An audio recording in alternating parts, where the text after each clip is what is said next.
evening. Thanks for being here. Here are your top stories. An employee at Thunder Bay Regional Health Sciences Centre has tested positive for COVID-19. Hospital officials confirmed the diagnosis on Friday, stating the unidentified staff member is isolating at home. First thing this morning, we were notified of a positive healthcare support worker who has had a number of shifts within our facility. And certainly at this point in time, our staff member is doing quite well. They've been contacted with the Thunder Bay Health Unit, as well as contacted with our own occupational health unit to obtain the history, look at potential contacts. But certainly at this time, I'd like to reassure the hospital staff that the exposure to other staff and patients is very minimal with our initial investigations. The hospital did not disclose the infected staff member's job title. 3 weeks after calling on Ontario manufacturers to step up in the fight against COVID-19, Premier Doug Ford is touting the results of his government's Ontario Together initiative.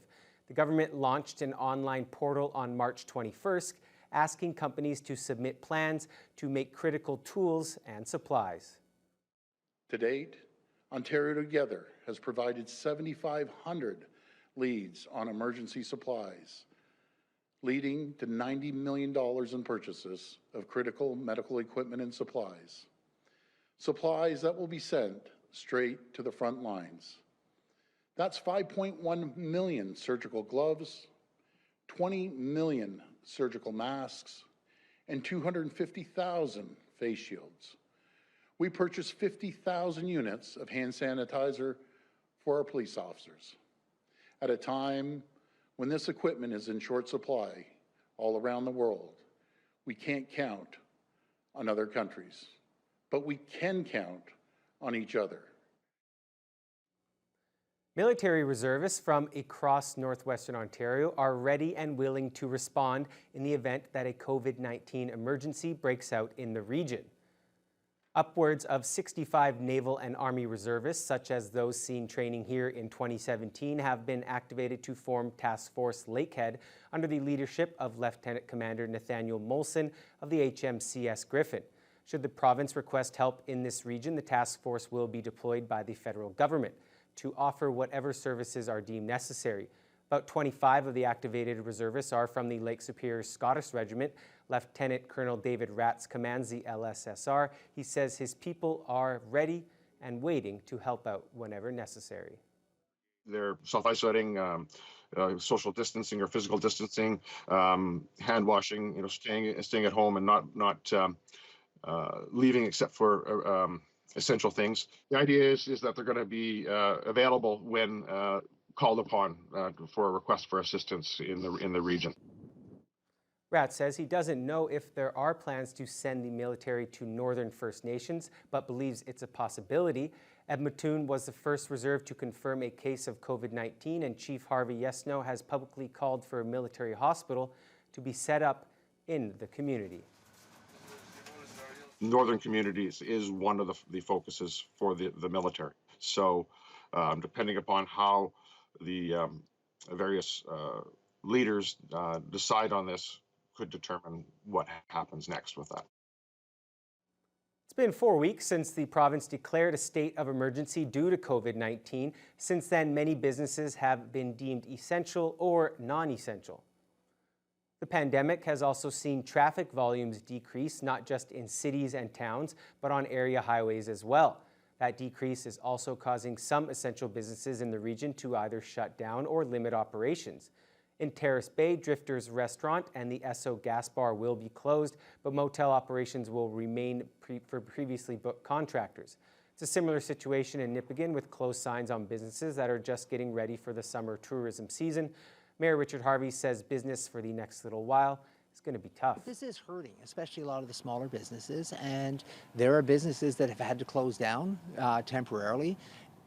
And we have to realize that there isn't protection for this type of stuff. Our business owners, and that's why we always say shop local, because we want to make sure we have these local businesses, and these people are, they really are working hard, but they're feeling the crunch.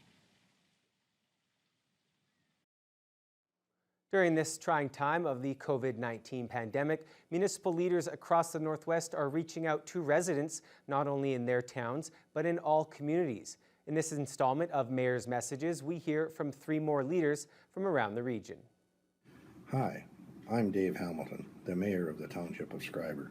Hi, I'm Donald Cunningham, the Mayor of the Township of Ignis. Hi, I'm Dan Raynard, Mayor for the City of Kenora. I would like to take this opportunity to assure everyone that your Mayor and Council are taking all precautions during this pandemic to protect the health and safety of our residents, our businesses, and our entire community. We would like to thank all residents for their cooperation in this difficult time. We are all in this together, and we will come through it together, knowing everyone is doing their part. I thank you all. Please stay safe and healthy. The Township of Ignis office is closed to the public to help prevent the spread of the COVID-19 virus. The Township staff members are still working so that essential services are maintained in the community. The Ignis Emergency Control Group holds weekly meetings, and we're continuing to monitor the situation in the community and keeping in touch with the other Northwestern Ontario municipalities. I encourage everyone to stay at home whenever possible and practice social distancing of 2 meters or more when out and about.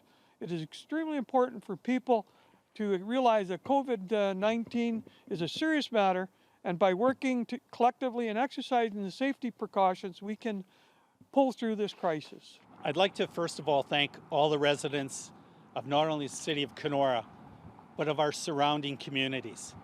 We have been together able to flatten the curve and made very positive strides in preparing for what we realize is an inevitable.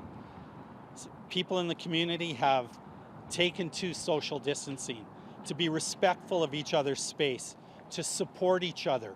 And that, as a mayor, it brings great pride. Recognizing that the only way we're going to succeed is by doing this together. And we've been very fortunate that we have such a strong community, we have such strong leaders in our other organizations, the Lakewood District Hospital, Kenora District Service Board, Northwestern Health Unit, Kenora Chiefs Advisory and Grand Council Treaty Number 3. Together we're making a difference, and we're making it safe for our community. So to everyone, let's keep it going, let's work together, and let's, above all, be safe. The mayor of Rainy River is hoping the current COVID-19 pandemic won't have an effect on construction of a key piece of infrastructure near her community. Construction on the $39 million bridge project has been ongoing for over 2 years, and much of the work has been completed. According to a Minnesota Department of Transportation website, as of December 4th, 2019, both piers have been completed. Construction and the girders on the first 3 spans of the American side have been set, with the remaining 2 being completed once spring sets in. Rainy River Mayor Deb Ewald says she will be happy to see the project finish, hopefully this year. It'll be nice to get it done. Like it'll be a different style of a bridge. I think it'll be a good thing in the long run. There's still, as far as I know, forecasting that it'll be open later this fall. So hopefully this COVID-19 stuff won't affect that. We'll have to just wait and see on that one. The joint U.S.-Canadian project was initiated after state inspectors identified the Baudette-Rainy River crossing as a priority after a 2007 bridge collapse in Minneapolis killed 13 people and injured 100 others. Now, as many schools have moved to an online learning platform, a local business has recognized that some children might be left out.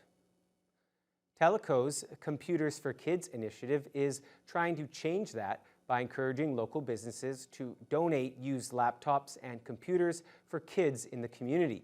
They have set up a computer drop-off center at their Amber Drive location. Once computers are dropped off, they will be also cleaned and sanitized before making them available to the public. Ryan Johnson, Director of IT and Sales, goes into more detail about the operation. We have the ability, we have obviously staff within our company that can provide services that can take machines from hopefully local businesses that donate them and repurpose them. So they can wipe the hard drives, make them almost as if they're new again, and then we can have those computers donated to families who are in need. who may have children at home who need to continue their education who can't because they don't have a computer at home. Families looking to apply can go to Teleco's website to add their name to the list to receive a computer. They will be operating on a first-come, first-served basis. Now, there won't be a top hat ceremony due to COVID-19, but officials at the Port of Thunder Bay are celebrating the arrival of the first salty of the shipping season. The MV Tufty is registered to Cyprus, and it's the first ocean-going vessel to dock at the Port of Thunder Bay this spring. The ship cruised into the local harbor Friday morning, and it's now docked at Richardson Terminal, picking up a load of amber durum grain bound for Italy. The Tufty is one of the largest salties, which visits the Great Lakes St. Lawrence Seaway on a regular basis. Local port officials say grain shipping numbers have been very strong since the season began in late March.